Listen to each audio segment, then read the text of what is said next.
तर इकडे मुंबई आणि उपनगरामध्ये सतर्कतेचा इशारा देण्यात आलाय। मुंबई महानगरमध्ये पावसाचा मध्यम मारा अपेक्षित आहे। मुंबईकरांनी काळजी घेण्याचं आवाहन प्रशासनाने केलेले आहे।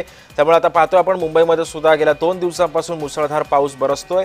या पार्श्वभूमीवरती सध्या प्रत्येकाने काळजी घ्या असं आवाहन प्रशासनाकडून करण्यात येतंय। या संदर्भामध्ये माहिती जाणून घेण्यासाठी आमचे प्रतिनिधी मनोज दयाळकर सध्या आपल्या सोबत आहेत। मनोज, गेल्या 2 दिवसांपासून मुंबईमध्ये पाऊस बरसतोय, थांबायचं नाव घेत नाहीये। तू कुठल्या भागात आहेस आणि तिथे काय परिस्थिती आहे सध्या पावसामुळे?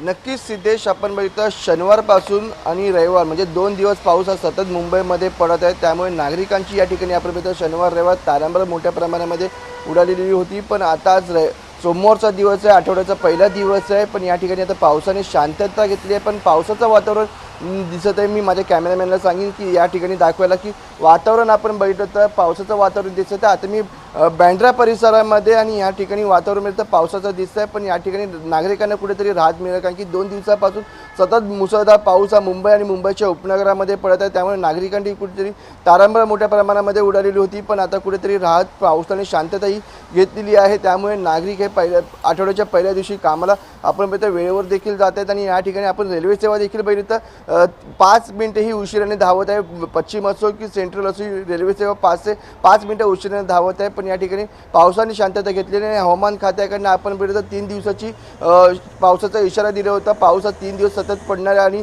मुसळधार पाऊस पडणार असं हवामान खात्याकडून सांगण्यात आलेलं होतं। 2 दिवस मुसळधार पाऊस हा मुंबई आणि मुंबईच्या उपनगरामध्ये पडलेला आहे। पण मनोज, त्यामुळे गेल्या 2 दिवसापासून मुसळधार पाऊस सध्या मुंबईमध्ये बरसतोय। सखल भागामध्ये सुद्धा पाणी साचायला सुरुवात झाली आहे। तुम्ही सुद्धा काळजी घ्या। वार्तांकन करताना आभार आपले।